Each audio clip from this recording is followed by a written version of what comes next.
കേരളത്തിലെ കോവിഡ് സ്ഥിതി ഗുരുതരമെന്ന് ഹൈക്കോടതി. കോവിഡ് രോഗികളുടെ എണ്ണം കൂടുന്നത് അസ്വസ്ഥമാക്കുന്നെന്നും കോടതി പറഞ്ഞു.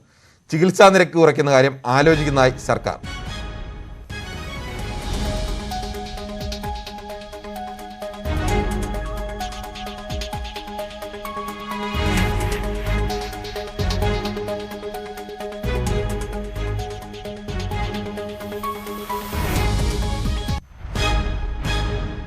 കോവിഡ് രോഗികളുടെ എണ്ണം കൂടുന്നതിൽ കേരള ഹൈക്കോടതി അടക്കം ആശങ്ക അറിയിച്ചിരിക്കുകയാണ്.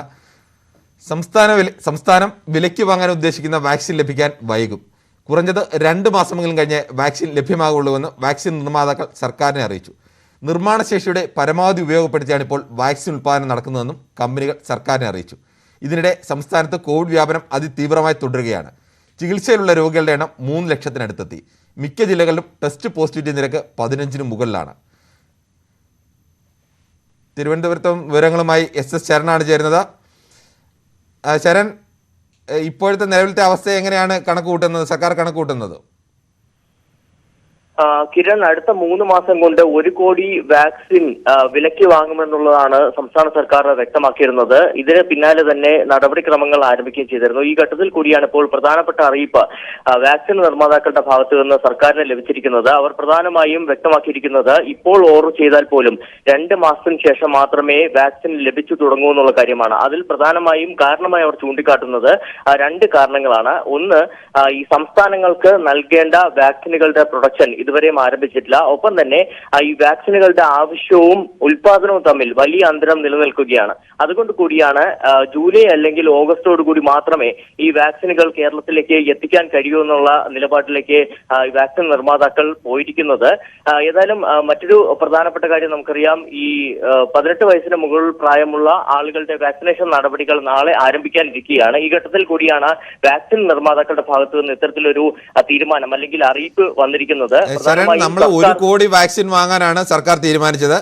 അത്രയും വാക്സിൻ ലഭിച്ചില്ലെങ്കിലും ഒരു നിശ്ചിത അളവ് വാക്സിനെങ്കിലും ലഭ്യമാകാൻ സംസ്ഥാനത്ത് സ്വന്തം നിലയിൽ വാങ്ങാൻ അതിന് ഒരു എണ്ണം അങ്ങനെ എന്തെങ്കിലും പറഞ്ഞിട്ടുണ്ടോ കമ്പനികൾ?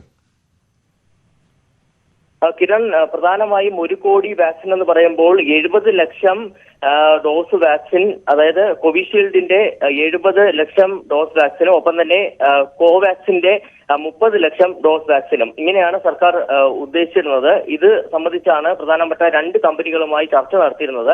ഏതായാലും ഇപ്പോൾ കമ്പനികൾ അറിയിച്ചിരിക്കുന്നത് ഇപ്പോൾ ഓർഡർ നൽകിയാൽ പോലും ഈ വാക്സിന്റെ ഡോസ് ലഭ്യമാക്കാൻ, ആദ്യഘട്ട ഡോസ് ലഭ്യമാക്കാൻ ജൂലൈ അല്ലെങ്കിൽ ഓഗസ്റ്റ് എടുക്കുമെന്നുള്ള കാര്യമാണ്. പ്രധാനമായും ഞാൻ നേരത്തെ സൂചിപ്പിച്ച പോലെ തന്നെ ഈ സംസ്ഥാനങ്ങൾക്ക് നൽകേണ്ട വാക്സിനുകളുടെ പ്രൊഡക്ഷൻ ആരംഭിക്കാത്തതാണ് ഏറ്റവും വലിയ തടസ്സമായി മാറുകയും ചെയ്യുന്നത്. ഏതായാലും വളരെ പ്രധാനപ്പെട്ട ഒരു അറിയിപ്പ് വന്ന സ്ഥിതിക്ക് ഇനി തുടർ നടപടികൾ സർക്കാർ ഏത് രീതിയിലായിരിക്കും കൈക്കൊള്ളുക എന്നാണ് നമ്മൾ കാത്തിരുന്ന് കാണേണ്ടത്. പ്രധാനമായും സർക്കാർ നേരത്തെ തന്നെ വ്യക്തമാക്കിയിരുന്നത് ഈ 18 വയസ്സിന് മുകളിൽ പ്രായമുള്ള ആളുകളുടെ വാക്സിനേഷൻ നടപടികൾ അത് ഈ വില കൊടുത്ത് വാങ്ങുന്ന വാക്സിൻ എത്തിയ ശേഷം മാത്രമേ തുടങ്ങാൻ കഴിയൂ എന്നുള്ളതാണ്. അതുകൊണ്ട് തന്നെ ഇത്തരത്തിൽ വാക്സിൻ നിർമ്മാതാക്കൾ ഇത്തരത്തിലൊരു അറിയിപ്പ് നൽകുമ്പോൾ ഈ 18 വയസ്സിന് മുകളിൽ ഉള്ള ആളുകളുടെ വാക്സിനേഷൻ നടപടികൾ നീണ്ടുപോകുമോ എന്ന ആശങ്കയാണ് ഇപ്പോൾ ഉടലെടുത്തിരിക്കുന്നത്.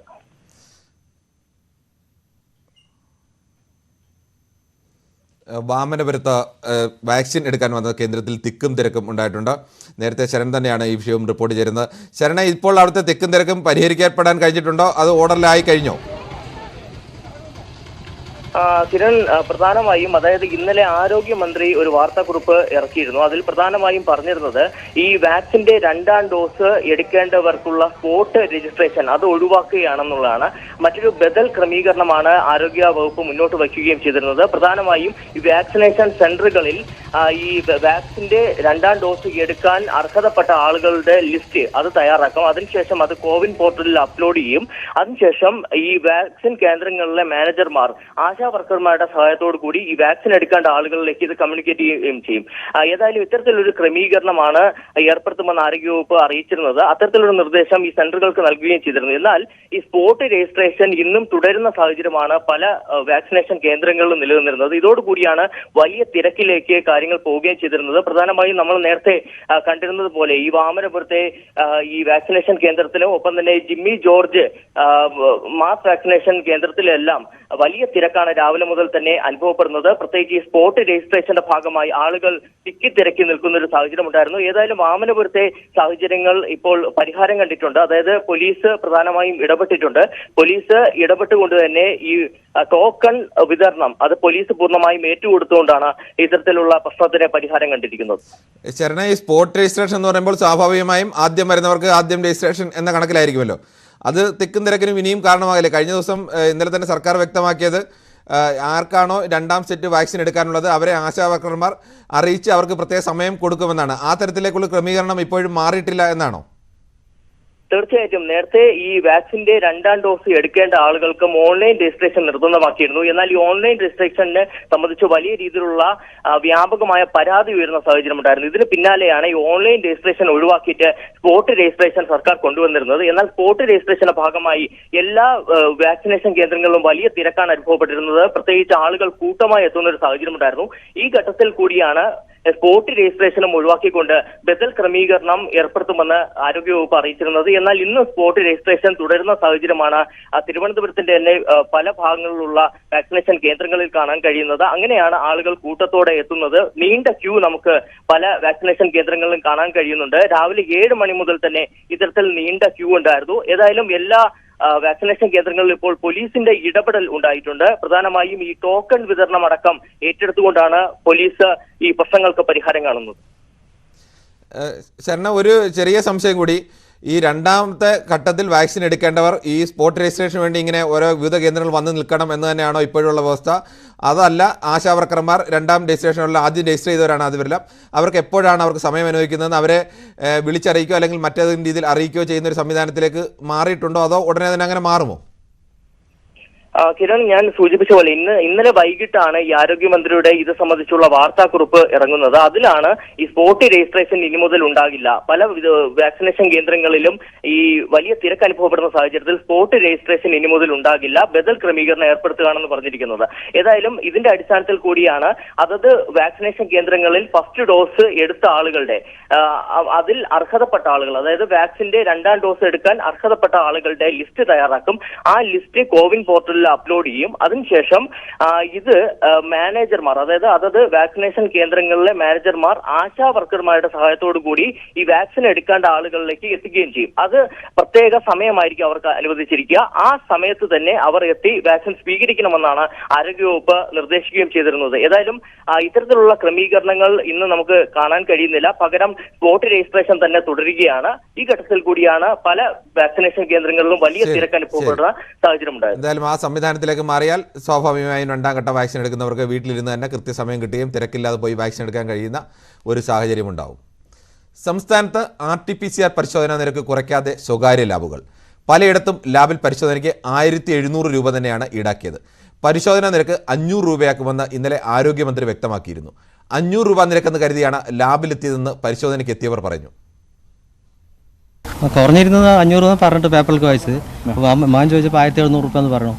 1700 പറഞ്ഞു. എവിടെയും കുറഞ്ഞിട്ടില്ല. ഇല്ലെന്ന് പറഞ്ഞു. ന്യൂസ് വായിച്ചിരുന്നു കുറഞ്ഞു എന്നുള്ളത്. പിന്നെ നമ്മളിവിടെ വന്നപ്പോൾ പിന്നെ തർക്കിക്കാൻ പറ്റില്ലല്ലോ. ഇല്ല, രാവിലെ അങ്ങനെ കേട്ടു 500 ആണ്. അപ്പോൾ പറയുന്നപ്പോൾ 1700 കുറഞ്ഞിട്ടില്ല. എന്നാൽ സർക്കാർ ഉത്തരവ് ലഭിച്ചിട്ടില്ലെന്നാണ് ലാബ് അധികൃതരുടെ വിശദീകരണം. നമ്മൾ എത്ര ചാർജ് വാങ്ങുന്നു ഇപ്പോൾ? അതെങ്ങനെയാ? ഇപ്പം ഈ ഇന്നലെ മന്ത്രി പറഞ്ഞല്ലോ 700. രാത്രി 9 മണിക്ക് ഞങ്ങൾ ലാബ് അടയ്ക്കുമ്പോൾ തന്നെ 9:10 അപ്പോഴാണ് ഞാൻ അറിഞ്ഞത്. നമുക്ക് ജിയോ ഒന്നും വന്നിട്ടില്ല. അപ്പൊ വാങ്ങിയ റിയേജന്റ് എന്റെ തീരണ്ടേ? വേണ്ടേ? തീരുന്നവരെ എനിക്ക് അത് എടുക്കാൻ പറ്റും. 2 ഓപ്ഷനേ ഉള്ളൂ. either എനിക്ക് ഈ 1700 കണ്ടിന്യൂ ചെയ്യണം ഫോർ 2 days, എനിക്ക് എൻ്റെ റിയേജന്റ് ഉണ്ട്, അല്ലെങ്കിൽ ഞാൻ സ്റ്റോപ്പ് ചെയ്തിട്ട് എനിക്ക് അവർക്ക് തിരിച്ചു കൊടുക്കാൻ പറ്റുക, അല്ലെങ്കിൽ ആ പൈസ നഷ്ടമാവുള്ളൂ, അല്ലെങ്കിൽ എനിക്ക് കുറേ പൈസ നഷ്ടമാണ്. കേരളത്തിലെ കോവിഡ് സ്ഥിതി ഗുരുതരമെന്ന് ഹൈക്കോടതി. കോവിഡ് എണ്ണം കൂടുന്നത് അസ്വസ്ഥമാക്കുന്നെന്നും കോടതി പറഞ്ഞു. ചികിത്സാ നിരക്ക് കുറയ്ക്കുന്ന കാര്യം ആലോചിക്കുന്നതായി സർക്കാർ.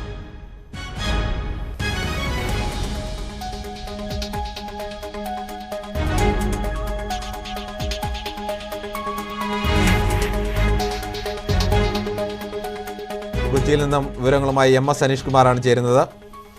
അനീഷ്, കോടതിയുടെ പരാമർശങ്ങൾ എന്തായിരുന്നു? ഏത് സാഹചര്യത്തിലായിരുന്നു ഇത്? കിരൺ, സംസ്ഥാനത്ത് കോവിഡ് ചികിത്സയുമായി ബന്ധപ്പെട്ട ആശുപത്രികളിലെ നിരക്കുകൾ നിയന്ത്രിക്കണമെന്നാവശ്യപ്പെട്ടുള്ള പൊതുതാൽപര്യ ഹർജി പരിഗണിക്കുകയായിരുന്നു കോടതി. ഇതിനിടയിലാണ് ഇത്തരത്തിൽ ഒരു പരാമർശം നടത്തിയിരിക്കുന്നത്. കേരളത്തിലെ കോവിഡ് രോഗബാധിതരുടെ എണ്ണം ദിനംപ്രതി വർദ്ധിച്ചുകൊണ്ടിരിക്കുന്നു. ഇത് അതീവ ഗുരുതരമായ ഒരു സാഹചര്യമാണ് സൃഷ്ടിച്ചിരിക്കുന്നത്. കോടതിക്ക് ഇക്കാര്യം വളരെ അസ്വസ്ഥമാക്കുന്നു എന്നും പറഞ്ഞു. നിരവധി ഭാഗങ്ങളിൽ നിന്നും ഇത്തരത്തിൽ അമിതമായ ചികിത്സാ ചാർജ് ഈടാക്കുന്നതിനുള്ള ബന്ധപ്പെട്ടുള്ള പരാതികൾ കോടതിയിൽ ശ്രദ്ധയിൽപ്പെട്ടിട്ടുണ്ട് എന്നും വ്യക്തമാക്കി. ഇക്കാര്യത്തിൽ സംസ്ഥാന സർക്കാർ നൽകിയ വിശദീകരണങ്ങൾ സ്വകാര്യ ആശുപത്രികളിലടക്കം നിരക്ക് കുറയ്ക്കുന്നതിനുള്ള നിർദ്ദേശം ഇതിനകം നൽകിയിട്ടുണ്ട്. ഇത്തരത്തിലൊരു ഉത്തരവും ഇറക്കിയിട്ടുണ്ട്. ഒപ്പം പരിശോധനാ നിരക്കും ഗണ്യമായി കുറയ്ക്കുന്നതിനുള്ള ഉത്തരവ് ഇതിനകം തന്നെ ഇറക്കിയിട്ടുണ്ട് എന്നും വ്യക്തമാക്കി.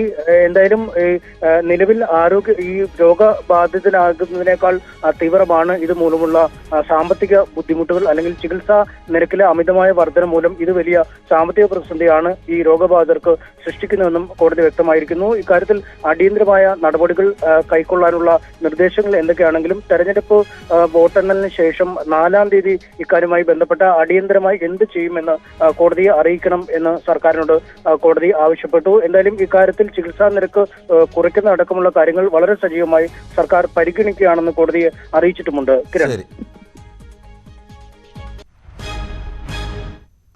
കോഴിക്കോട് ജില്ലയിലെ പ്രതിദിന രോഗികളുടെ എണ്ണം 8,000-നും 1,000-നും ഇടയിൽ എത്തിയേക്കാമെന്ന് ജില്ലാ മെഡിക്കൽ ഓഫീസർ. വരുന്ന 2 ആഴ്ച അതീവ നിർണായകമാണ്. വരും ദിവസങ്ങളിൽ 2ാം ഡോസ് വാക്സിൻ വിതരണത്തിന് പ്രഥമ പരിഗണന നൽകുമെന്നും DMO വി ജയശ്രീ ന്യൂസ് 18നോട് പറഞ്ഞു. ജില്ലാ മെഡിക്കൽ ഓഫീസർ നമുക്കൊപ്പം ചേരുകയാണ്. ഈ ജില്ലയിലെ സ്ഥിതി ആശങ്കാജനകം തന്നെയാണോ? കഴിഞ്ഞ കുറച്ച് ദിവസങ്ങളായിട്ട് ഏകദേശം ഒരു 4,500-നും തൊട്ട് 5,000 ആ റേഞ്ചിലാണ് കേസുകൾ ഉണ്ടാകുന്നത്. ഈ ഡെയിലി റിപ്പോർട്ട് ചെയ്യപ്പെടുന്ന ഈ കേസുകളിൽ 90% നമ്മൾ ഹോം ഐസൊലേഷനിലും അതുപോലെ 10% പേരെയാണ് ഹോസ്പിറ്റലിലും അഡ്മിറ്റ് ചെയ്തിരിക്കുന്നത്. ഹോസ്പിറ്റലിൽ അഡ്മിഷൻ കൂടി വരുന്ന സാഹചര്യമാണ് ഉണ്ടാകുന്നതെങ്കിൽ നമുക്ക് നിലവിലുള്ള ബെഡ്സിന് പുറമെ കൂടുതൽ ഹോസ്പിറ്റലുകളിൽ ബെഡ്സ് കണ്ടെത്തേണ്ടതായിട്ട് വരും. ഏകദേശം 75,000 കേസുകൾ, ആക്റ്റീവ് കേസുകൾ ഉണ്ടാവുകയാണെങ്കിൽ അവരെ പരിചരിക്കാൻ ആവശ്യമായ സൗകര്യങ്ങൾക്ക് വേണ്ടിയിട്ടുള്ള ഒരു പ്ലാൻ തയ്യാറാക്കിയിട്ടുണ്ട്. എന്നിരുന്നാലും നിലവിൽ നമുക്കിപ്പോൾ എല്ലാ സംവിധാനങ്ങളും ആഡിക്വേറ്റ് ആണ്. എത്രത്തോളം കിടക്കകൾ, വെന്റിലേറ്റർ സംവിധാനങ്ങൾ, ഓക്സിജൻ സംവിധാനങ്ങളൊക്കെ നിലവിൽ നമുക്ക് ആശ്വാസകരമായ രീതിയിലുണ്ടോ? ഇപ്പോഴത്തെ കണക്കനുസരിച്ച് നമുക്ക് വെന്റിലേറ്റർ സൗകര്യം 35% ഒഴിവുണ്ട്. അതുപോലെ തന്നെ ICU 25% ഒഴിവാണ് കാണിക്കുന്നത്. നമ്മളുടെ കോവിഡ് ബെഡ് സ്ട്രെങ്ത് 20-25% ഒഴിവാണ്. പക്ഷെ കൂടുതൽ ബെഡുകൾ ഏറ്റെടുക്കാനുള്ള പ്ലാന് നമ്മൾ ഉണ്ടാക്കിയിട്ടുണ്ട്. ഈ വളരെ പെട്ടെന്നാണ് 3,000-ൽ നിന്ന് 4,000-ആയി, 4,000-ൽ നിന്ന് 5,000-ആയി, ഇന്നും 5,000-ഓട് അടുത്ത ഒരു സംഖ്യയാണ്. ഇത് ആശങ്ക നൽകുന്നുണ്ടോ? ഇത് തീർച്ചയായും ആശങ്കാജനകമാണ്. കാരണം ഇനി വരുന്ന 2 ആഴ്ച തീർച്ചയായിട്ടും നമ്മൾ കൂടുതൽ നമ്പർ ഓഫ് കേസുകൾ പ്രതീക്ഷിക്കണം. അപ്പോൾ അത് ഒട്ടും ആശ്വാസകരമല്ല. അത് തീർച്ചയായിട്ടും നമ്മൾ സ്വയം നിയന്ത്രണം എടുക്കുകയും എല്ലാ കോവിഡ് പ്രോട്ടോക്കോൾ കൃത്യമായി ഓരോ വ്യക്തിയും പാലിച്ചെങ്കിൽ മാത്രമേ നമുക്ക് തുടർന്നും കേസുകൾ കുറയ്ക്കാനായിട്ട് സാധിക്കുകയുള്ളൂ. ഇപ്പോൾ കോവിഡ് ടെസ്റ്റ് ചെയ്യുന്ന ഒരു വ്യക്തി അവരുടെ റിസൾട്ട് വരാൻ താമസിക്കുകയാണെങ്കിൽ ക്വാറന്റൈൻ പാലിക്കുന്നില്ല എന്ന് പൊതുവെ നമുക്കതും അങ്ങനെ മനസ്സിലാവുന്നുണ്ട്. അത് ഒട്ടും നല്ലതല്ല.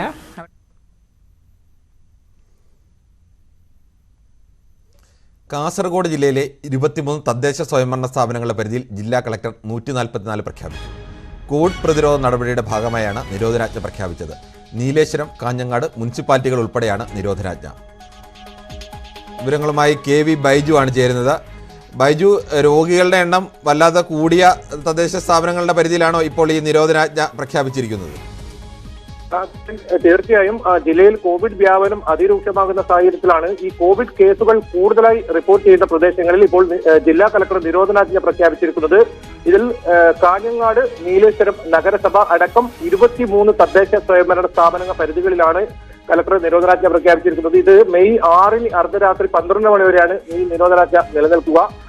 നമുക്കറിയാം കഴിഞ്ഞ ദിവസങ്ങളിലെല്ലാം 1000-ൽ കൂടുതൽ കേസുകൾ കാസർഗോഡ് ജില്ലയിൽ റിപ്പോർട്ട് ചെയ്തു. കൂടുതലും ഈ ചെറുവത്തൂർ മേഖലകളിലാണ് കേസുകൾ റിപ്പോർട്ട് ചെയ്തത്. ഏതായാലും കോവിഡിന്റെ തുടക്കത്തിൽ വലിയ തോതിൽ രോഗബാധ റിപ്പോർട്ട് ചെയ്ത ഒരു ജില്ലയാണ്. അതുകൊണ്ട് തന്നെ വലിയ ജാഗ്രത ജില്ലയിൽ പുലർത്തുന്നുണ്ട്. അതിന്റെ ഭാഗമായാണ് ഇപ്പോൾ ഇത്തരത്തിലൊരു നിരോധനാജ്ഞയും പ്രഖ്യാപിച്ചിട്ടുള്ളത്. കിരൺ, ശരി.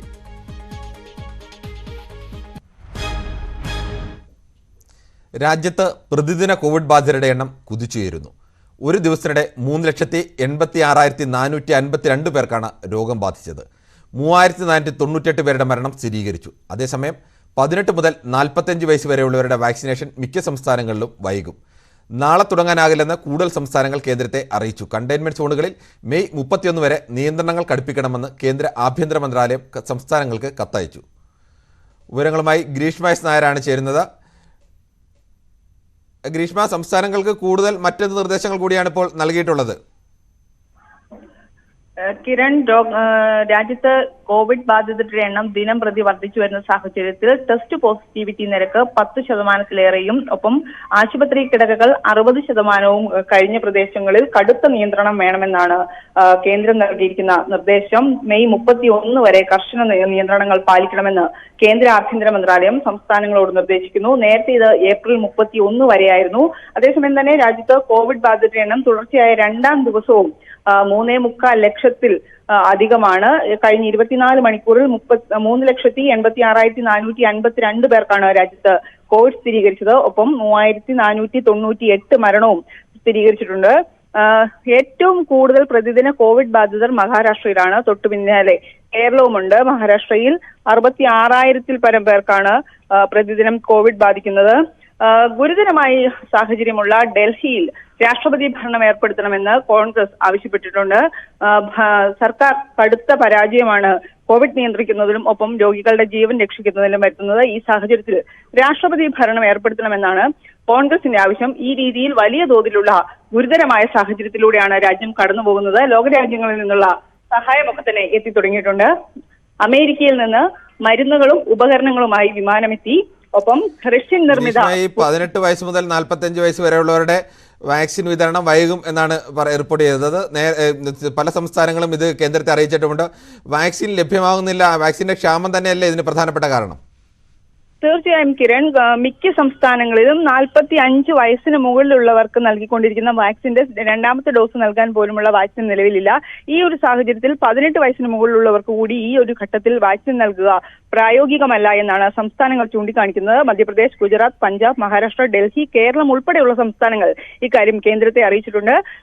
അതുകൊണ്ട് തന്നെ നാളെ മുതൽ 18 വയസ്സിന് മുകളിലുള്ളവർക്ക് വാക്സിനേഷൻ നൽകാനാകില്ല. ഇത് വൈകുമെന്നാണ് സംസ്ഥാനങ്ങൾ ചൂണ്ടിക്കാണിക്കുന്നത്.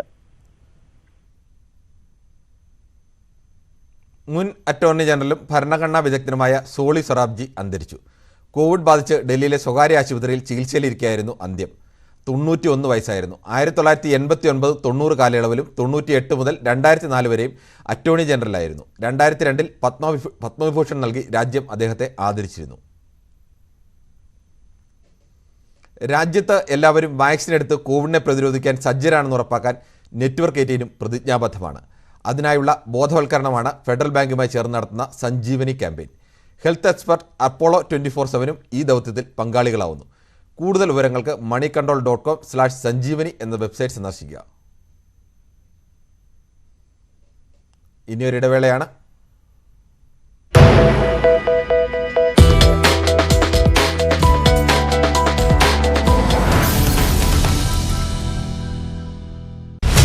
മെയ് 2 വിധി ദിനം. അപ്പോൾ കടകം മറിയുമോ കഴക്കൂട്ടം? ആഴക്കടലോളം രഹസ്യമൊളിപ്പിച്ച് കുണ്ടറ. പാലായിൽ പിന്നെയും മാണിയോ, മാണി പുത്രനോ? ഇടുക്കിയിൽ ഇളകുമോ റോഷി കെട്ടിയ അണകൾ? കെ ബാബു പിടിക്കുമോ തൃപ്പൂണിത്തുറയിലെ സ്വരാജ്യം? സൂപ്പർ ഓവറിലേക്കോ കുന്നത്തുനാടൻ 2020? തൃശൂരിൽ ഉപചാരം ചൊല്ലി പിരിയുന്നത് ആരൊക്കെ? കൊടിക്കാറ്റടങ്ങാത്ത പാലക്കാട് പാറുന്നത് ആരുടെ കൊടി? വരുമോ ലീഗിന്റെ വനിത ഇത്തവണ നിയമസഭയിലേക്ക്? കെ രമ വരുമോ നിയമസഭയിലേക്ക്? ആ ചോദ്യങ്ങളുമായി തവനൂർ മുതൽ നിലമ്പൂർ വരെ വീഴുമോ വൻമരങ്ങൾ? തലശ്ശേരിയിൽ മോതിരം മറിഞ്ഞവർ ആരൊക്കെ? വോട്ടംഗം 2021 ന്യൂസ് 18 കേരളം തെരഞ്ഞെടുപ്പുകളുടെ ചാനൽ. തെരഞ്ഞെടുക്കാൻ ഒരേ ഒരു ചാനൽ. ഇത്തവണ പതിവ് പോലെ വേഗത്തിൽ തെരഞ്ഞെടുപ്പ് ഫലം അറിയാൻ കഴിഞ്ഞേക്കില്ല. തെരഞ്ഞെടുപ്പ് കമ്മീഷൻ വേണ്ടത്ര സൗകര്യങ്ങൾ ഒരുക്കാത്തതിനാൽ ഫലം പുറത്തറിയാൻ താമസം നേരിടും. തപാൽ വോട്ടുകളുടെ എണ്ണ കൂടുതലും അന്തിമ ഫലപ്രഖ്യാപനം വൈകിച്ചേക്കും.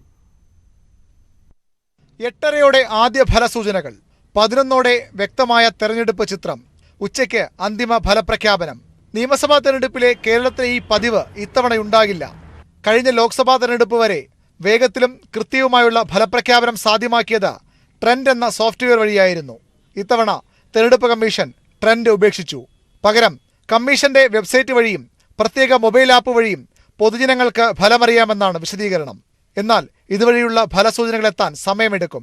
വോട്ടെണ്ണൽ കേന്ദ്രങ്ങളിലെ TV സ്ക്രീനിലൂടെ മാത്രമേ ജനങ്ങൾക്ക് വോട്ടെണ്ണൽ പുരോഗതി അറിയാനാകൂ. കർശന കോവിഡ് പ്രോട്ടോകോൾ കാരണം വോട്ടെണ്ണൽ കേന്ദ്രങ്ങളിൽ ജനങ്ങൾക്ക് നിരോധനവുമുണ്ട്. മാധ്യമങ്ങൾക്കും കൃത്യമായ പകരം സംവിധാനം ഇതുവരെ തെരഞ്ഞെടുപ്പ് കമ്മീഷൻ ഒരുക്കിയിട്ടില്ല. തപാൽ വോട്ടുകളുടെ എണ്ണക്കൂടുതലും മറ്റൊരു വെല്ലുവിളിയാകും.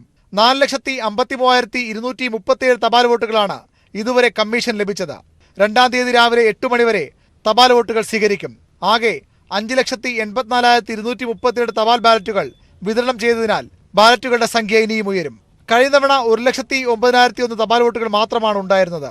80 കഴിഞ്ഞവരും കോവിഡ് രോഗികളും ഭിന്നശേഷിക്കാരുമെല്ലാം ഉൾപ്പെട്ടതിനാലാണ് തപാൽ വോട്ടുകളുടെ എണ്ണം ഇത്രയും ഉയരാൻ കാരണം. തപാൽ വോട്ടുകൾ പൂർണ്ണമായി എണ്ണിത്തീരാൻ തന്നെ വൈകുന്നേരമാകും.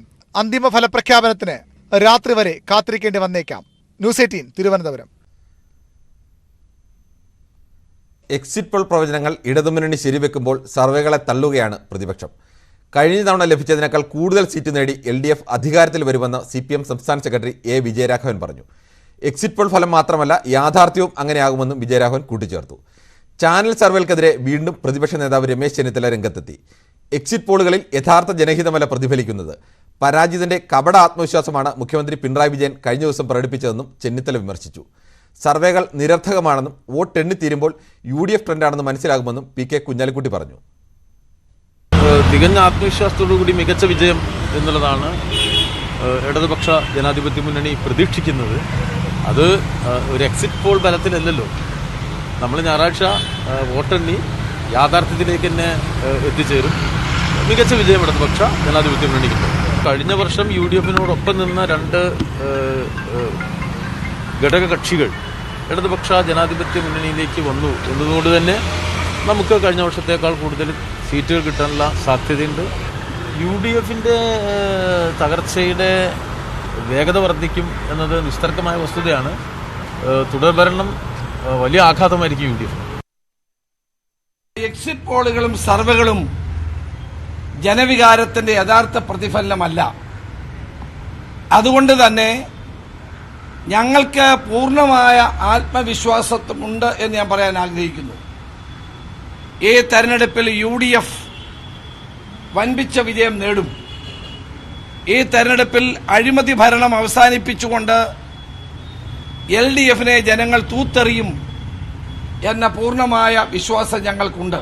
ഇന്നലെ മുഖ്യമന്ത്രി പറയുന്നത് കേട്ടപ്പോൾ എനിക്ക് തോന്നിയത് പരാജിതന്റെ ഒരു കപട ആത്മവിശ്വാസമാണ് തോന്നിയത്.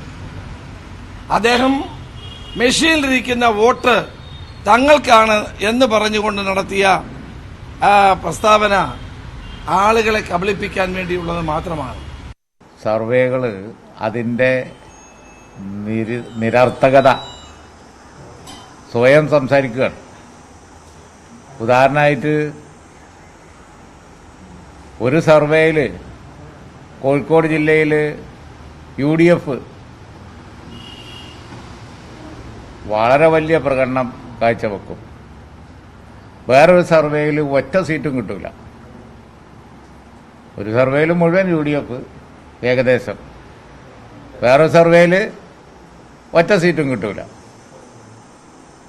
ഈ സർവേ നിരർത്ഥകമാണ്, ടൈം വേസ്റ്റാണ് എന്നുള്ളതിന് വേറെ വല്ല ഉദാഹരണം വേണം. ഇലക്ഷൻ തുടങ്ങുമ്പോൾ എല്ലാ സർവേകളും പ്രവചിച്ചത് വൻ നേട്ടം LDFന് എന്നാണ്. ഇപ്പം മിക്ക സർവേകളും വലിയ വ്യത്യാസമില്ല, 3-4 സീറ്റ് അല്ലെങ്കിൽ 4-5 സീറ്റ് എന്നാണ് പറയുന്നത്. എക്സിറ്റ് പോൾ ഫലങ്ങളെ എഴുതിത്തള്ളുന്നതായി കണ്ണൂരിലെ UDF സ്ഥാനാർത്ഥി സതീശൻ പാച്ചേനി. കണ്ണൂർ നിയോജകമണ്ഡലത്തിൽ നല്ല ഭൂരിപക്ഷത്തിൽ UDF വിജയിക്കും. ജില്ലയിൽ 5 സീറ്റുകൾ UDF നേടുമെന്ന കാര്യം ഉറപ്പാണെന്നും മറ്റു 2 മണ്ഡലങ്ങളിൽ അനുകൂലമായ അടിയൊഴുക്കൾ ഉണ്ടായിട്ടുണ്ടെന്നും DCC പ്രസിഡന്റ് കൂടിയായ സതീശൻ പാച്ചേനി ന്യൂസ് 18 പറഞ്ഞു. എക്സിറ്റ് പോളുകളുടെ ഫലങ്ങൾ പുറത്തുവന്നൊരു സാഹചര്യത്തിലാണ് കണ്ണൂർ നിയമസഭാ മണ്ഡലത്തിൽ നിന്ന് മത്സരിച്ച UDF സ്ഥാനാർത്ഥി സതീശൻ പാച്ചേനി നമ്മളോടൊപ്പം ചേരുന്നത്. വലിയ പ്രതീക്ഷ UDFനുണ്ട്, പക്ഷേ അതൊന്നും എക്സിറ്റ് പോൾ ഫലങ്ങളിൽ പ്രതികരിച്ച് കാണുന്നില്ല. എങ്ങനെ കാണുന്നു അതിനെ? എക്സിറ്റ് പോള് ഇന്നലെ ചില ചാനലുകൾ ഞങ്ങൾ നേരത്തെ തന്നെ അതിനെപ്പറ്റി ഒരു ധാരണയുള്ളതുകൊണ്ട് വലുതായിട്ട് ശ്രദ്ധിച്ചിട്ടില്ലെങ്കിലും എന്താണ് പറയുന്നതെന്ന് കേൾക്കാനുള്ള ഒരു താല്പര്യമുണ്ടായിരുന്നു. ഇതൊരു തരം നമ്മുടെ ഉത്സവപ്പറമ്പിലെ കറക്കിക്കുത്ത് പോലെയാണ് നമുക്ക് അനുഭവപ്പെട്ടിട്ടുള്ളത്. കാരണം കഴിഞ്ഞ തവണയൊക്കെ തെരഞ്ഞെടുപ്പ് കഴിഞ്ഞ് 3ാമത്തെ ദിവസം കൗണ്ടിങ്ങാണ്. സോ ആയിട്ട് ആ സമയത്ത് ആർക്കും ഒന്നും കൃത്യമായി പറയാൻ പറ്റില്ല. പക്ഷെ ഇത്തവണ തെരഞ്ഞെടുപ്പ് കഴിഞ്ഞ് ഏതാണ്ട് ഒരു മാസത്തിനടുത്താണ് കൗണ്ടിങ്. അപ്പോൾ ഞങ്ങൾക്കെല്ലാം കണ്ണൂർ ജില്ലയിൽ കൃത്യമായിട്ടൊരു ഫീഡ്ബാക്ക് ഉണ്ട്. UDFന് ഉറച്ച് 5 സീറ്റ് കണ്ണൂരിൽ ലഭിക്കുമെന്നുള്ളത്. ഒരു മാറ്റവുമില്ലാതെ നാളെ കഴിഞ്ഞ് കൗണ്ടിങ് കഴിയുമ്പോൾ 5 സീറ്റ് ഉറപ്പിച്ച് ഞങ്ങൾക്ക് കിട്ടുമെന്നും 2 സീറ്റിൽ നല്ല മത്സരം അടിയൊഴുക്കുകൾ നടന്നിട്ടുണ്ട് എന്നുള്ള കൃത്യമായ ധാരണയുണ്ട്. ഇതുപോലെ ഓരോ ജില്ലയിലെയും കണക്ക് എനിക്കറിയാം, നമ്മുടെ നേതൃത്വത്തിനറിയാം.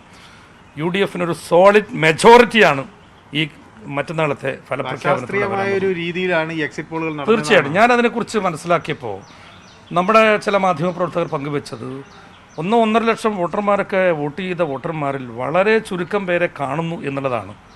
അപ്പോൾ അതിൻ്റെ ഒരു അശാസ്ത്രീയത എന്തായാലും വ്യക്തമായി ബോധ്യപ്പെട്ടിട്ടുണ്ട്. ഫീൽഡിൽ പോയിട്ടുള്ള മാധ്യമപ്രവർത്തകരുടെ റോൾ ഇതിനകത്തില്ല എന്നാണ് ഞാൻ മനസ്സിലാക്കിയിട്ടുള്ളത്. ഈ കണ്ണൂർ നിയമസഭാ മണ്ഡലത്തിലേക്ക് വരുമ്പോൾ അവിടെ തുടക്കം തൊട്ട് തന്നെ ശ്രീ സതീശൻ പാച്ചേനി വലിയ ആത്മവിശ്വാസത്തിലായിരുന്നു. കോർപ്പറേഷനിലെ വിജയം, അതിനോടനുബന്ധിച്ച് നടന്ന പ്രവർത്തനങ്ങൾ, ഇതിലെല്ലാം വലിയ ഒരു സംതൃപ്തിയും ഉണ്ടായിരുന്നു. പക്ഷേ എക്സിറ്റ് പോൾ ഫലങ്ങളിൽ ചിലതെങ്കിലും കണ്ണൂരിൽ പരാജയപ്പെടുമെന്നൊക്കെയുള്ള എന്തെങ്കിലും ഒരു ആത്മവിശ്വാസ കുറവുണ്ടോ? ഞാൻ പൂർണ്ണമായി തള്ളിക്കളയുന്നു. 10,000 വോട്ടിന് മുകളിലുള്ള ഭൂരിപക്ഷമായിരിക്കും കണ്ണൂരിലെ ചെറിയ ഭൂരിപക്ഷം. ഒരു സംശയം ഇക്കാര്യത്തിലില്ല. എന്ത് ഘടകമായിരിക്കും ഏറ്റവും ശക്തമായ? എല്ലാ ഘടകങ്ങളും UDFന് അനുകൂലമാണ്. കണ്ണൂർ മണ്ഡലത്തിൻ്റെ കാര്യം പറയുമ്പോൾ സ്ഥാനാർത്ഥിത്വം തൊട്ട് എല്ലാ ഘടകങ്ങളും UDFന് അനുകൂലമാണ്. ഇത് ഒരുപക്ഷെ ചില മണ്ഡലങ്ങളിൽ ഏറ്റക്കുറച്ചിലുണ്ടാകാം. അപ്പോൾ നല്ല മത്സരം നടന്ന് നേരിയ ഭൂരിപക്ഷത്തിന് ജയിക്കാവുന്ന മണ്ഡലങ്ങൾ കണ്ണൂരിലുണ്ട്. കണ്ണൂർ, ഇരിക്കൂർ 10,000 വോട്ടിൻ്റെ മുകളിലുള്ള ഭൂരിപക്ഷം ഉറപ്പായിട്ട്. ഇരിക്കൂറിലെ RT-PCR നിരക്ക് കുറയ്ക്കാത്തതിനെതിരെ തിരുവനന്തപുരത്ത് DYFIയുടെ പ്രതിഷേധം.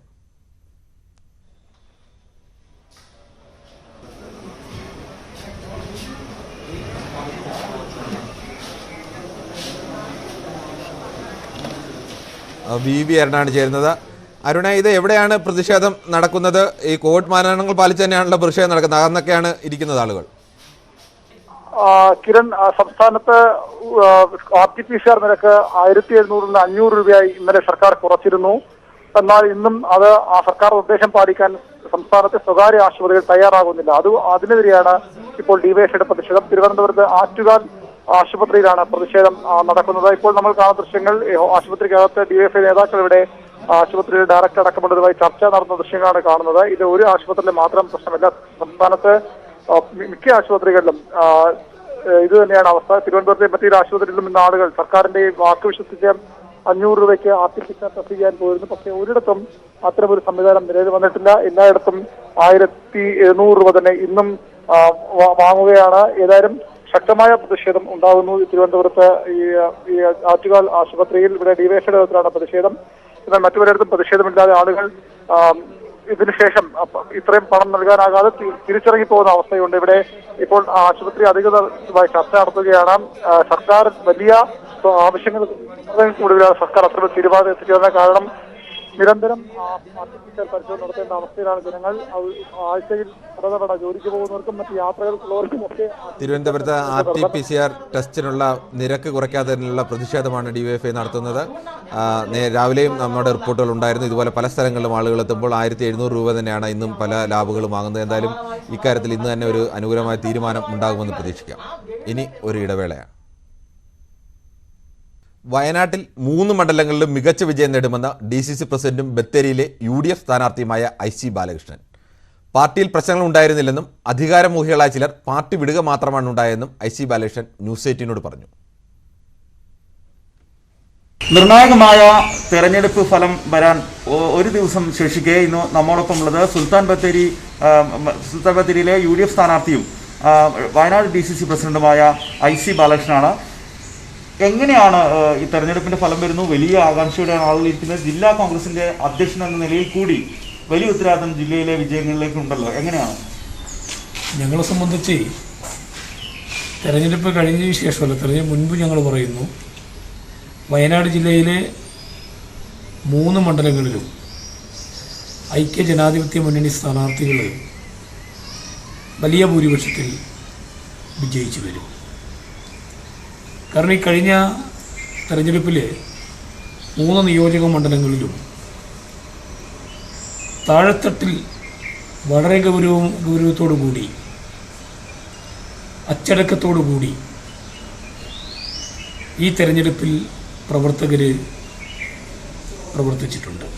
മറ്റൊരു കാര്യം, ഈ സംഘടനാപരമായ ചില പ്രശ്നങ്ങൾ, അത് എന്തൊക്കെയില്ല എന്ന് പറഞ്ഞാലും അത് നമുക്ക് കാണാതിരുന്നുകൂടാ. അങ്ങനെ ചില പ്രശ്നങ്ങൾ ഉണ്ടാവുകയും അത് പരിഹരിക്കാൻ അവസാന ഘട്ടം വരെ കോൺഗ്രസ് നേതാക്കന്മാർ ഇടപെടുന്ന സാഹചര്യം ഉണ്ടായി. മാത്രവുമല്ല, രാഹുൽ ഗാന്ധി MPയുടെ മണ്ഡലം എന്ന നിലയിൽ കൂടി ഈ വിജയം UDFന് വളരെ ഉത്തരവാദിത്തപ്പെട്ട വിജയമാണ്. അഭിമാന പ്രശ്നം കൂടിയല്ലേ? ഇവിടെ സംഘടനാപരമായിട്ട് ഒരു വിഷയമില്ല. അധികാരങ്ങൾക്ക് വേണ്ടി അധികാര സ്ഥാനങ്ങളിൽ കാലാകാലം ഇരുന്ന ആളുകൾ പുതുമുഖങ്ങൾക്ക് അവസരം കൊടുക്കാതെ അതിനുവേണ്ടി ശ്രമിച്ചപ്പോൾ KPCCയും AICCയും നിഷേധിച്ചതിൻ്റെ പേരിൽ പാർട്ടിയിൽ നിന്ന് രാജിവെച്ചു പോയി. അത് സംഘടനാപരമായിട്ടുള്ള വിഷയമല്ല. സംഘടനയ്ക്കുള്ളിൽ ഒരു വിഷയവും വയനാട് ജില്ലയെ സംബന്ധിച്ച് ഇല്ല. ഇവിടുത്തെ 36 മണ്ഡലം കോൺഗ്രസ് കമ്മിറ്റികളും 6 ബ്ലോക്ക് കോൺഗ്രസ് കമ്മിറ്റികളും 576 ബൂത്തുകളിലും വളരെ ഉത്തരവാദിത്തബോധത്തോടു കൂടിയുള്ള ഭാരവാഹികളെ തെരഞ്ഞെടുത്തുകൊണ്ടാണ് ഈ തെരഞ്ഞെടുപ്പ് നേരിട്ടത്. മറ്റൊരു കാര്യം, താങ്കളുടെ മണ്ഡലത്തിൽ 2 പഞ്ചായത്തുകൾ, മുള്ളംകൊല്ലി പഞ്ചായത്തിൽ, പുൽപ്പള്ളി പഞ്ചായത്തിൽ വോട്ടിംഗ് ശതമാനത്തിൽ വലിയ കുറവുണ്ട്. ആ കുറവിൻ്റെ കാര്യം നിങ്ങൾ പരിശോധിക്കണം. എന്താണ് കുറവ് സംഭവിച്ചത്? അവിടെ UDFൻ്റെ വോട്ട് ജീവിച്ചിരിക്കുന്ന മുഴുവൻ ആളുകളെ കൊണ്ടും UDF വോട്ട് ചെയ്യിച്ചു. അവിടെ വോട്ട് ചെയ്യാതെ മാറിയുന്നതും അതുകൊണ്ടുള്ള ഒരു പോളിംഗ് ശതമാനം കുറഞ്ഞ ആരുടെ ഭാഗത്തു നിന്നാണെന്ന് പരിശോധിക്കണം. UDFനെ സംബന്ധിച്ച് വളരെ സുരക്ഷിതമാണ്. പുൽപ്പള്ളി മുള്ളംകൊല്ലി മേഖലയിൽ ജീവിച്ചിരിക്കുന്ന മുഴുവൻ ആളുകളും ഈ കേരള സംസ്ഥാനത്തുള്ള മുള്ളംകൊല്ലി പുൽപ്പള്ളിയുമായി ബന്ധപ്പെടുന്ന എല്ലാ വോട്ടർമാരും വന്ന് വോട്ട് ചെയ്തിട്ടുള്ളൂ. സ്റ്റേറ്റിന് പുറത്തും വിദേശത്തുള്ള ആളുകൾക്ക് ചെയ്യാൻ കഴിയില്ല. ആ സാഹചര്യം ഉണ്ടായിട്ടുണ്ട്. വലിയ ആത്മവിശ്വാസം തന്നെയാണ്. വലിയ ആത്മവിശ്വാസത്തോടു കൂടിയാണ് ഞങ്ങൾ മുന്നോട്ട് പോകുന്നത്. ഒരു തർക്കമില്ല. വയനാട് ജില്ലയിൽ 3 സീറ്റും ഐക്യ ജനാധിപത്യ മുന്നണിക്ക് അനുകൂലമായുള്ള ഒരു വിധിയെഴുത്താണ് നടന്നിട്ടുള്ളത്.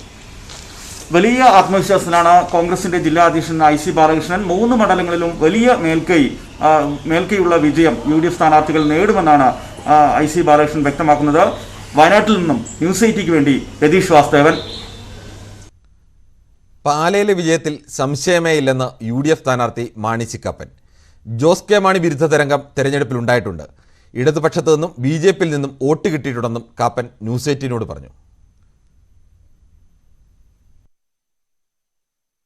കേരളത്തിന്റെ വിധി എന്തെന്നറിയാൻ ഇനി മണിക്കൂറുകൾ മാത്രമാണ് ബാക്കിയുള്ളത്.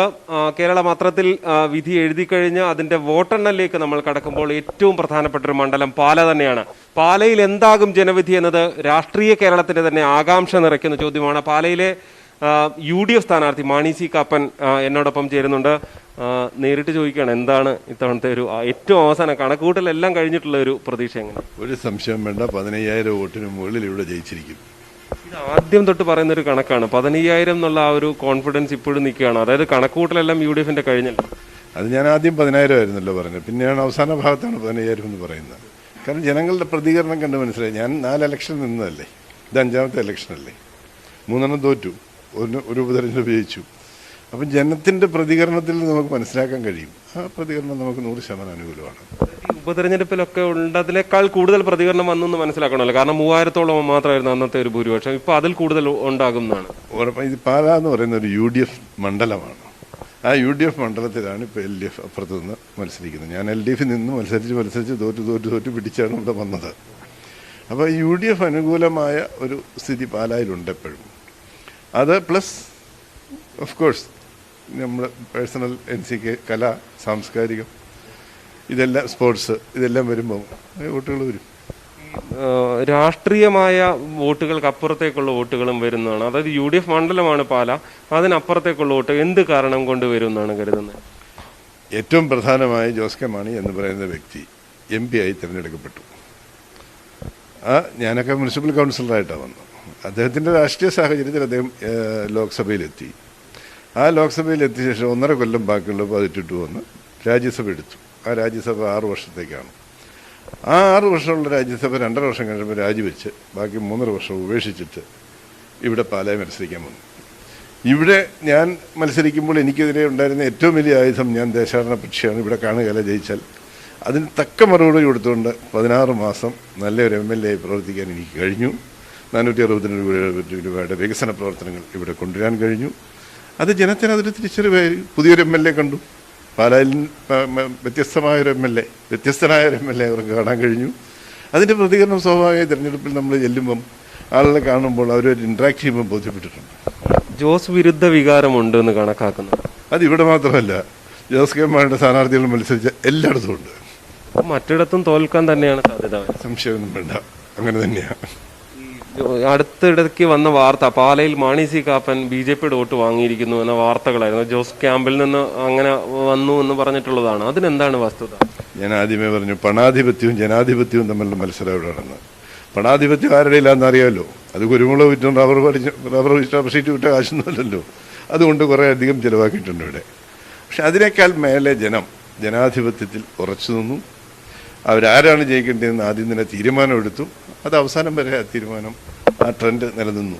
BJPക്കാരുടെ വോട്ടും സ്വാഭാവികമായിട്ട് വന്നിട്ടുണ്ടോ? ആരുടെ വോട്ട് കിട്ടിയാലും നമുക്ക് മേടിക്കുന്ന. ഇപ്പം ഞാൻ ആരോടുമ്പോൾ എനിക്കൊരു വോട്ട് തരാമോ, BJPക്കാരാ ഒരു വോട്ട് തരാമോ, അല്ലെങ്കിൽ CPMകാരാ എനിക്കൊരു വോട്ട് തരാമോ എന്ന് ഞാൻ ചോദിച്ചിട്ടില്ല. അവരുമായിട്ടുള്ള ഇടപെടലുകൾ കൊണ്ട് അവർ മനസ്സിലാക്കി. ഞാനിവിടെ MLA ആയിരുന്ന 16 മാസക്കാലം എൻ്റെ അടുത്ത് വരുന്ന ഒരു BJPക്കാരനാണോ, CPMകാരനാണോ, CPIക്കാരനാണോ, കേരള കോൺഗ്രസ്സുകാരനാണോ എന്ന് നോക്കിയിട്ടില്ല. എല്ലാവരും ഒരുപോലെ കണ്ടു, ഒരുപോലെ ഡീൽ ചെയ്തു. അതിൻ്റെ പ്രയോജനം തീർച്ചയായും തിരഞ്ഞെടുപ്പ് വരുമ്പോൾ കാണും. കാപ്പന്റെ UDF പ്രവേശന വേദിയിൽ ശ്രദ്ധേയമായത് ഇടത് പ്രവർത്തകരെയോ നേതാക്കളെയോ ആരെയും വിമർശിക്കുന്നില്ല. അതായത് ഇവിടെ ഒരു വ്യക്തിബന്ധം ബോധപൂർവം നിലനിർത്താൻ ഇടത് പ്രവർത്തകരുമായിട്ട് താങ്കൾ നമ്മൾ കേട്ടിട്ടുള്ളതാണ്. ഈ കരൂര് പോലുള്ള പല മേഖലകളിലും കൗൺസിലർ CPM അടക്കമുള്ള പാർട്ടി പ്രവർത്തകരുമായി പിന്നെയും കോണ്ടാക്ട് നിലനിർത്തുന്ന ഒരു കാപ്പൻ ഉണ്ടായിരുന്നു എന്ന് നമുക്കറിയില്ല, ഇങ്ങനെ കേട്ടിട്ടുള്ള കഥയാണ്. അത് വസ്തുതയാണോ? അങ്ങനെയുണ്ടെങ്കിൽ അവിടെ നിന്നുകൂടി വോട്ട് സ്വാഭാവികമായിട്ട് വന്നിട്ടുണ്ടാവില്ലേ? അങ്ങനെയൊന്നും ഉണ്ടായിട്ടില്ല. പറഞ്ഞാൽ വ്യക്തിബന്ധങ്ങൾ തീർച്ചയായും എപ്പോഴും നമ്മൾ നിലനിർത്തി പോകുന്നുണ്ട്. അന്നും ഇന്നും നാളെയും നിലനിർത്തും. പക്ഷേ ഈ പറഞ്ഞാൽ പാലായെ സംബന്ധിച്ചിടത്തോളം പാലായുടെ വികസനത്തിന് സഹായം ചെയ്തത് മുഖ്യമന്ത്രിയാണെന്നും മറ്റു മന്ത്രിമാരാണെന്നും ഞാൻ പറഞ്ഞു. സത്യമാണ്. ഒരു കാര്യം സത്യമുള്ളത് 2 പ്രാവശ്യം കള്ളത്തരം പറഞ്ഞാൽ അസത്യമാകൂ? സത്യമല്ലാതെ ആവില്ലല്ലോ. തീർച്ചയായും മുഖ്യമന്ത്രി സഹായിച്ചിട്ടുണ്ട്, മറ്റു മന്ത്രിമാർ സഹായിച്ചിട്ടുണ്ട്. അവരോട് നന്ദിയുണ്ട്. അത് ഞാൻ എൻ്റെ UDF പ്രവേശനത്തിൻ്റെ രമേശ് ചെന്നിത്തല ഐശ്വര്യ കേരള യാത്രയുടെ അന്ന് തന്നെ പറഞ്ഞ കാര്യങ്ങളാണല്ലോ. അതിനൊന്നും ഒരു വ്യത്യാസമില്ല. ശരി, കേരളത്തിൽ UDFന്റെ പ്രതീക്ഷ എന്താണ്? UDFന്റെ ഒരു ഘടകകക്ഷി നേതാവ് എന്നുള്ള നിലയ്ക്ക് 72 മുതൽ 78 സീറ്റ് വരെ വിജയിക്കാം. ചിലപ്പോൾ അതിന് മേലോട്ടും പോകും. പാലയിൽ ഒരു UDF മന്ത്രി ഉണ്ടാവുമോ? അത് അവർ തീരുമാനിക്കേണ്ട കാര്യമല്ലേ, മുന്നണി തീരുമാനിക്കേണ്ട കാര്യമല്ലേ, ഞാൻ പറയേണ്ട കാര്യം. നേരത്തെ സീറ്റുകൾ സംബന്ധിച്ചുള്ള തർക്കങ്ങളും കാര്യങ്ങളും ഒക്കെ ഉണ്ടായിരുന്നു. അവിടെ ഇതുകൂടി ചർച്ചയായിട്ടുണ്ടോ? അത്തരത്തിൽ എന്തെങ്കിലും ഉറപ്പുകളുണ്ടോ? ഇല്ല, അങ്ങനെ ഒരു ചർച്ചയൊന്നും നടന്നിട്ടില്ല. എലത്തൂർ എന്താ സ്ഥിതി? എലത്തൂരും പാർട്ടി സത്യസന്ധമായിട്ട് പറഞ്ഞാൽ ഞങ്ങളുടെ സ്ഥാനാർത്ഥി ലാൻഡ് ചെയ്ത് താമസിച്ചുപോയി. അവിടെ ഒരു LDF വിരുദ്ധ വികാരമല്ല, സ്ഥാനാർത്ഥിയോട് ചെറിയ എതിർപ്പുണ്ടായിരുന്നു. അതുകൊണ്ടാണ് കോൺഗ്രസ് ആ സീറ്റ് ബലമായി വേണമെന്ന് പറഞ്ഞത്. ഞങ്ങൾ നിർബന്ധപൂർവ്വം ചോദിച്ചൊരു സീറ്റല്ലായിരുന്നു. പക്ഷേ ലാസ്റ്റ് മൊമെൻറ്റിൽ അങ്ങനെ ഒരു മാറ്റം അവിടെ വന്നപ്പോൾ ആ സീറ്റ് ഞങ്ങൾ തന്നിട്ട് തിരിച്ചെടുക്കാൻ നോക്കിയത്. തിരിച്ചെടുക്കാൻ നേതാക്കളല്ല, അവിടെ ലോക്കൽ ശ്രമങ്ങളുണ്ടായെന്ന് നിങ്ങൾക്കറിയാം. പക്ഷേ അതൊക്കെ കവർ ചെയ്ത് അതിജീവിച്ച് ഞങ്ങൾ സ്ഥാനാർത്ഥി അവിടെ നിന്നു. നല്ല മത്സരം നടന്നു, ജയിക്കുമെന്ന് അദ്ദേഹം എന്നോട് വിശ്വാസം പ്രകടിപ്പിച്ചിട്ടുണ്ട്. ഞങ്ങൾ തമ്മിൽ ഇന്നലെ സംസാരിച്ചാണ്. എന്തായാലും മാണി സി കാപ്പൻ ആത്മവിശ്വാസം പ്രകടിപ്പിക്കുന്നു. വലിയ ആത്മവിശ്വാസമാണ്, ചെറിയ ആത്മവിശ്വാസമൊന്നുമല്ല, വലിയ ആത്മവിശ്വാസം തന്നെയാണ്. എന്തായാലും അദ്ദേഹത്തിന്റെ ആത്മവിശ്വാസം എത്രത്തോളം ശരിയെന്ന് മണിക്കൂറുകൾക്കുള്ളിൽ അറിയാൻ സാധിക്കും. തീർച്ചയായും അദ്ദേഹത്തിന് വിജയാശംസകൾ ഈ അവസാന മണിക്കൂറുകളിൽ നേരുകയാണ്. എന്തായാലും പാലയിൽ നിന്ന് G. Sreejith, News 18. Kodakara കുഴൽപ്പണക്കേസിൽ BJP നേതാക്കളുടെ പങ്ക് വ്യക്തമാവുകയാണെന്ന് CPM സംസ്ഥാന സെക്രട്ടറി A. വിജയരാഘവൻ. യുവമോർച്ച മുൻ സംസ്ഥാന ട്രഷറർ ഉൾപ്പെടെയുള്ളവരെ ചോദ്യം ചെയ്തതിൽ ഇക്കാര്യം വ്യക്തമാണ്. കുഴൽപ്പണ ഇടപാടിൽ BJPക്ക് പങ്കുണ്ടെന്ന് CPM നേരത്തെ ഉന്നയിച്ചിരുന്നതാണെന്നും വിജയരാഘവൻ തിരുവനന്തപുരത്ത് പറഞ്ഞു. ഈ പണം BJPയുടെ തെരഞ്ഞെടുപ്പ് ആവശ്യത്തിന് വേണ്ടിയാണ് എന്നുള്ള നിലയിൽ ഇപ്പോൾ അത് കൂടുതൽ യാഥാർത്ഥ്യമാണ് എന്ന് വന്നിരിക്കുകയാണ്. BJP നേതാക്കന്മാർക്ക് അതിൽ പങ്കുണ്ടെന്നും വന്നു ചേർന്നിരിക്കുകയാണ്. കൂടുതൽ അന്വേഷണം നടക്കട്ടെ, നമുക്ക് അതിൻ്റെ സത്യം പുറത്തു വരും. കൊടകര കുഴൽപ്പണ ഇടപാട് ഗൗരവതരമെന്ന് പ്രതിപക്ഷ നേതാവ് രമേശ് ചെന്നിത്തല. പണം കൊടുത്തതും കിട്ടിയതും ആർക്കെന്ന് പോലീസ് വ്യക്തമാക്കണമെന്നും രമേശ് ചെന്നിത്തല തിരുവനന്തപുരത്ത് ആവശ്യപ്പെട്ടു. കൊടകരയിൽ നടന്ന പണമിടപാട് ഗൗരവമായി അന്വേഷിക്കേണ്ടതാണ്. പുറത്തു വന്ന വാർത്തകൾ ശരിയാണെങ്കിൽ BJP ആണ് ഈ പണം കൊണ്ടുവന്നത് എന്നാണ് പറയപ്പെടുന്നത്. എനിക്കിതിനെ സത്യാവസ്ഥ അറിയില്ല. ഗവൺമെൻറ്റാണ്, പോലീസാണ് വെളിപ്പെടുത്തേണ്ടത്. പോലീസ് എന്തുകൊണ്ട് അത് വെളിപ്പെടുത്തുന്നില്ല എന്നാണ് എൻ്റെ ചോദ്യം. ഏതായാലും ഈ തെരഞ്ഞെടുപ്പിൽ കള്ളപ്പണം ഏറ്റവും കൂടുതൽ ഉപയോഗിച്ചത് BJPയും CPMഉം ആയിരുന്നു. പണം ധാരാളിത്തം നമുക്ക് കാണാൻ കഴിയുമായിരുന്നു. അതിൻ്റെ ഒരറ്റമാണ് ഇപ്പോൾ പുറത്തു വന്നിട്ടുള്ളത്. നെടുങ്കണ്ടത്ത് കോവിഡ് രോഗിയെ പോലീസ് നടുറോഡിലിട്ട് മർദ്ദിച്ചതായി പരാതി. മർദ്ദനമേറ്റ റെയിൽവേ ജീവനക്കാരനെ കോവിഡ് സ്പെഷ്യൽ ആശുപത്രിയിൽ പ്രവേശിപ്പിച്ചു. സ്പെഷ്യൽ ബ്രാഞ്ച് അന്വേഷണം ആരംഭിച്ചു.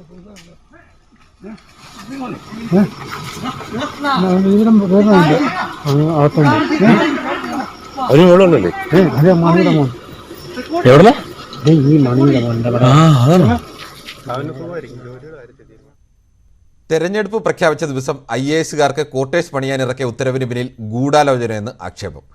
തിരുവനന്തപുരം നഗരത്തിൽ ക്വാർട്ടേഴ്സ് പണിയാൻ 66 കോടി രൂപയാണ് അനുവദിച്ചത്.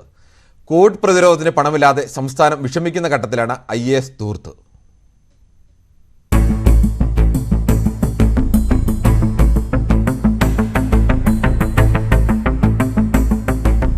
തിരുവനന്തപുരം ആക്കുളത്ത് ഹൗസിംഗ് ബോർഡിന്റെ കൈവശമുള്ള സ്ഥലത്താണ് IASകാർക്ക് ക്വാർട്ടേഴ്സ് പണിയാൻ അനുവദിച്ചിരിക്കുന്നത്. യാതൊരു നടപടിക്രമങ്ങളും പാലിക്കാതെ പൊതുമരാമത്ത് വകുപ്പ് ഇറക്കിയ ഉത്തരവിന് പിന്നിൽ ഉന്നത IAS ഉദ്യോഗസ്ഥരുടെ സമ്മർദ്ദമുണ്ടെന്നാണ് സൂചന. വിദേശ രാജ്യങ്ങളുടെ കൗൺസിലേറ്റുകളും ഓഫീസുകളും ഒരു സ്ഥലത്താക്കാൻ നഗരത്തിൽ സ്ഥലം അന്വേഷിച്ചപ്പോൾ ഇല്ല എന്ന് റിപ്പോർട്ട് കൊടുത്ത ഉദ്യോഗസ്ഥനാണ് ക്വാർട്ടേഴ്സിന്റെ ഫയൽ വേഗത്തിലാക്കിയതെന്നാണ് ആരോപണം. സിറ്റിയിൽ വേസ്റ്റ് മാനേജ്മെന്റിന് സ്ഥലം അന്വേഷിച്ചപ്പോഴും സ്ഥലമില്ലെന്ന മറുപടിയാണ് ഈ ഉദ്യോഗസ്ഥൻ നൽകിയത്. IAS ഉദ്യോഗസ്ഥർക്ക് അടിസ്ഥാന ശമ്പളത്തിന്റെ 30% HR ലഭിക്കുന്നതിനാൽ മിക്കവരും ക്വാർട്ടേഴ്സിൽ താമസിക്കാറില്ല. ഇതിനിടെയാണ് തെരഞ്ഞെടുപ്പ് പ്രഖ്യാപന ദിവസം 66 കോടി രൂപയുടെ ക്വാർട്ടേഴ്സുകൾ പണിയാൻ ഉത്തരവിറക്കിയത്. കൂടാതെ സിവിൽ സർവീസ് ഓഫീസേഴ്സ് ക്ലബിനായി 10 കോടി രൂപയും അധികം അനുവദിച്ചു. കോവിഡ് പ്രതിരോധ പ്രവർത്തനങ്ങൾക്ക് പണമില്ലാതെ സർക്കാർ നെട്ടോട്ടം ഓടുമ്പോഴാണ് ഈ ധൂർത്തെന്നതാണ് ആശ്ചര്യം. ന്യൂസ് 18 തിരുവനന്തപുരം. സംസ്ഥാനത്ത് ആദ്യമായി തദ്ദേശ സ്വയംഭരണ സ്ഥാപനത്തിന്റെ നേതൃത്വത്തിൽ ഓക്സിജൻ പ്ലാന്റ് സ്ഥാപിക്കാനൊരുങ്ങുന്നു. കോവിഡ് വ്യാപനത്തിനിടെ കാസർഗോഡ് ജില്ലാ പഞ്ചായത്ത് മുൻകൈയെടുത്താണ് പദ്ധതി ആവിഷ്കരിച്ചിരിക്കുന്നത്. കോവിഡ് രോഗബാധിതരുടെ എണ്ണം അനുദിനം കൂടിവരുന്ന സാഹചര്യത്തിലാണ് സ്വന്തമായി ഓക്സിജൻ ഉൽപ്പാദനം എന്ന ആശയം. ദിവസം 200 സിലിണ്ടർ ഓക്സിജൻ ഉൽപ്പാദിപ്പിക്കാൻ കഴിയുന്ന പ്ലാന്റാണ് പരിഗണനയിൽ. ഭൂമിയും 50 ലക്ഷം രൂപയും ജില്ലാ പഞ്ചായത്ത് നൽകും. 38 ഗ്രാമപഞ്ചായത്തുകളും 6 ബ്ലോക്ക് പഞ്ചായത്തുകളും 3 നഗരസഭകളും ചേർന്ന് പദ്ധതിക്ക് ആവശ്യമായ ഫണ്ട് സംഭാവന ചെയ്യും. അടിയന്തര സാഹചര്യം പരിഗണിച്ച് വളരെ വേഗത്തിൽ നടപടികൾ പൂർത്തിയാക്കാനാണ് തീരുമാനം. ഏറ്റവും പ്രധാനമായി നമുക്ക് തോന്നിയത് നമ്മുടെ ത്രിതല പഞ്ചായത്തുകളുടെ സഹായം നേടിക്കൊണ്ട് ജില്ലാ പഞ്ചായത്ത് ഒരു മേജർ ഷെയറും അതിൻ്റെ സ്ഥലവും വിട്ടുകൊടുക്കുകയാണെങ്കിൽ എത്രയും പെട്ടെന്ന് സ്ഥാപിക്കാൻ പറ്റുമെന്നൊരു കാരണത്തിലാണ് നമ്മൾ മനസ്സിലാക്കിയത്. അപ്പോൾ അതിൻ്റെ അടിസ്ഥാനത്തിലാണ് ജില്ലാടിസ്ഥാനത്തിൽ തന്നെ പൊതുമേഖലയിൽ ഇത്തരത്തിലുള്ള പ്രോജക്റ്റ് രൂപീകരിച്ചുകൊണ്ട് ഇന്ന് നമ്മുടെ സംസ്ഥാനത്ത് ഓക്സിജൻ പ്ലാന്റ് ഇല്ലാത്ത ഒരു ജില്ലയാണ് കാസർഗോഡ്. നമ്മളിപ്പോൾ മംഗലാപുരത്ത് അടച്ചുപൂട്ടിയാൽ നമ്മൾ വലിയ പ്രയാസം നേരിടും. അപ്പോൾ അത് സംസ്ഥാന ഗവൺമെൻറ്റിലും അറിവുള്ള കാര്യമാണ്. ഗവൺമെൻറ്റേയും നല്ലൊരു സപ്പോർട്ട് ഇതിൻ്റെ പിന്നിലുണ്ട്. അതേപോലെ തന്നെ നമ്മുടെ ബഹുമാനപ്പെട്ട ജില്ലാ കളക്ടറാണ് ഇതിൻ്റെ നേതൃത്വം കൊടുത്തുകൊണ്ട് നമുക്ക് ഇങ്ങനെ ഒരു സംഭവം വേണം. ത്രിതല പഞ്ചായത്തുകളെ കോർഡിനേറ്റ് ചെയ്തുകൊണ്ട് DPCയുടെ നേതൃത്വത്തിലാണ് അത് സ്ഥാപിക്കാൻ ഉദ്ദേശിക്കുന്നത്. ബ്ലോക്ക് പഞ്ചായത്ത്, ഗ്രാമപഞ്ചായത്ത്, മുനിസിപ്പാലിറ്റി, അതുപോലെ തന്നെ ജില്ലാ പഞ്ചായത്തിൻ്റെയും ഷെയർ എടുത്തുകൊണ്ടാണ് നമ്മളിത് പദ്ധതി ആവിഷ്കരിക്കാൻ ഉദ്ദേശിക്കുന്നത്. ചട്ടഞ്ചാലിലെ വ്യാവസായിക പാർക്കിലാണ് പദ്ധതിക്ക് ആവശ്യമായ ഭൂമി കണ്ടെത്തിയിരിക്കുന്നത്. ഭാവിയിൽ വ്യാവസായിക ആവശ്യങ്ങൾക്ക് കൂടി ഉപയോഗപ്പെടുത്താൻ പറ്റുന്ന തരത്തിലാകും പ്ലാന്റിന്റെ നിർമ്മാണം. കാസർഗോഡ് ഗവൺമെന്റ് മെഡിക്കൽ കോളേജ് കൂടി യാഥാർത്ഥ്യമായാൽ ഓക്സിജൻ പ്ലാന്റിന്റെ പ്രാധാന്യം വർദ്ധിക്കും. ന്യൂസ് 18 കാസർഗോഡ്. കോവിഡ് പശ്ചാത്തലത്തിൽ സ്കൂളുകൾ അടച്ചതോടെ ആരംഭിച്ച ഫസ്റ്റ് ബെൽ ഡിജിറ്റൽ ക്ലാസുകൾക്ക് ഇന്ന് ഒരു അധ്യയന വർഷം പൂർത്തിയാകുന്നു. കഴിഞ്ഞ വർഷം ജൂൺ 1 മുതൽ കൈറ്റ് വിക്ടേഴ്സിലൂടെ സംപ്രേഷണം ആരംഭിച്ച ഡിജിറ്റൽ ക്ലാസുകളാണ് ഒരു അധ്യയന വർഷം പൂർത്തിയാക്കുന്നത്. മിട്ടുപൂച്ചേ തങ്കുപൂച്ചേ. ഇനിയേ നമുക്ക് ദാ മിട്ടുവിനെയും. കോവിഡ് പശ്ചാത്തലത്തിൽ അധ്യയന വർഷം നഷ്ടപ്പെടുമോ എന്ന ആശങ്ക വിദ്യാർത്ഥികളിൽ നിഴലിക്കുന്നതിനിടെയായിരുന്നു നൂതന വിദ്യാഭ്യാസ മാർഗമായ ഓൺലൈൻ വിദ്യാഭ്യാസത്തിന് തുടക്കം കുറിച്ചത്. കഴിഞ്ഞ വർഷം ജൂൺ 1 മുതലാണ് കൈറ്റ് വിക്ടേഴ്സിലൂടെ ഫസ്റ്റ് ബെൽ ഡിജിറ്റൽ ക്ലാസുകൾ ആരംഭിച്ചത്. ജൂലൈ മാസം ആരംഭിച്ച പ്രീ പ്രൈമറി വിഭാഗത്തിലെ കിളിക്കൊഞ്ചൽ ക്ലാസുകളും നവംബറിൽ തുടങ്ങിയ +1 ക്ലാസുകളും ഒഴികെ 1 മുതൽ 12 വരെയുള്ള മുഴുവൻ ക്ലാസുകളുമാണ് ഇന്നത്തോടെ പൂർത്തിയാകുന്നത്. +1 ഇംഗ്ലീഷ്, ഇക്കണോമിക്സ്, ഹിസ്റ്ററി ക്ലാസുകളും പൂർത്തിയായി. അടുത്ത മാസം 3 മുതൽ രാവിലെ +1 ക്ലാസുകളും ഉച്ചയ്ക്ക് ശേഷം പ്രത്യേക അവധിക്കാല ക്ലാസുകളും ഫസ്റ്റ് ബെല്ലിന്റെ ഭാഗമായി സംപ്രേഷണം ചെയ്യുമെന്ന് KITE CEO K Anwar Sadath അറിയിച്ചു. തീർച്ചയായും ഇത്തരം ഡിജിറ്റൽ ക്ലാസുകൾ തുടരേണ്ട സാഹചര്യം ഇനിയും ഉണ്ടാവുകയാണെങ്കിൽ അതോടൊപ്പം നിലവിലുള്ള പ്രവർത്തനങ്ങളുടെ അനുഭവം സ്വാംശീകരിച്ചും കുട്ടിക്കുള്ള പിന്തുണ കൂടുതൽ നൽകിയും അതോടൊപ്പം അവരുടെ പങ്കാളിത്തം ഉറപ്പാക്കുകയും ചെയ്യുന്ന ഒരേ സമയം കേന്ദ്രീകൃതവും ഡീസെൻട്രലൈസ്ഡ് ആയിട്ടുമായിട്ടുള്ള ക്ലാസുകൾ കൂടെ ഉൾപ്പെടുന്ന ഒരു പുതിയ മാതൃകയായിരിക്കും ഡിജിറ്റൽ ക്ലാസുകൾക്ക് ഉണ്ടാവുക. ശാസ്ത്ര പരിപാടികൾ, ലോകജാലകം പരിപാടി, ചരിത്ര ഡോക്യുമെന്ററികൾ, കായിക പഠനം, കലാപഠനം, സൈബർ സുരക്ഷ തുടങ്ങി നിരവധി പരിപാടികൾ കൈറ്റ് വിക്ടേഴ്സിലൂടെ സംപ്രേഷണം ചെയ്യും. വിദഗ്ധ ഡോക്ടർമാരുടെ സേവനം പ്രയോജനപ്പെടുത്തി മാനസികാരോഗ്യവുമായി ബന്ധപ്പെട്ട 1 മണിക്കൂർ ദൈർഘ്യമുള്ള ലൈവ് ഫോൺ ഇൻ പരിപാടികളും അടുത്ത മാസം 5 മുതൽ ആരംഭിക്കും. 8300-ലധികം ഡിജിറ്റൽ ക്ലാസുകളാണ് ഫസ്റ്റ് ബെല്ലിന്റെ ഭാഗമായി തയ്യാറാക്കിയിട്ടുള്ളത്. ന്യൂസ് 18 തിരുവനന്തപുരം. ഇനി ഇന്നത്തെ നോമ്പുതുറ സമയം.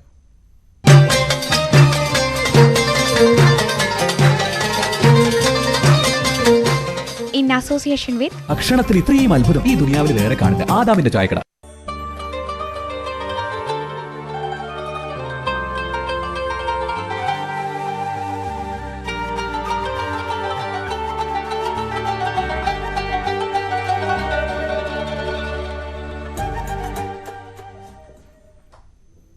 കാണാം ഗുൽമോഹർ വസന്തം, പൂക്കൾ വീണ് ചുവന്നു തൊടുത്ത വീഥികൾ.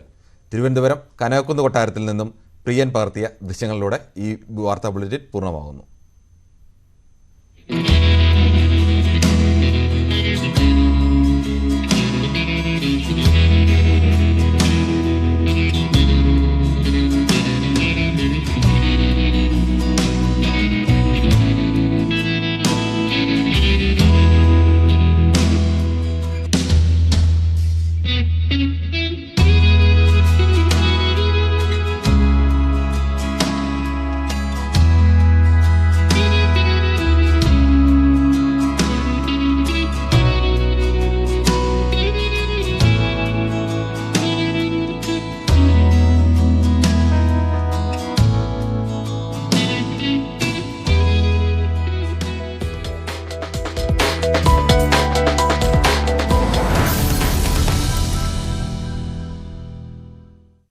ഈ പരിപാടി നിങ്ങൾക്കായി സമർപ്പിക്കുന്നത്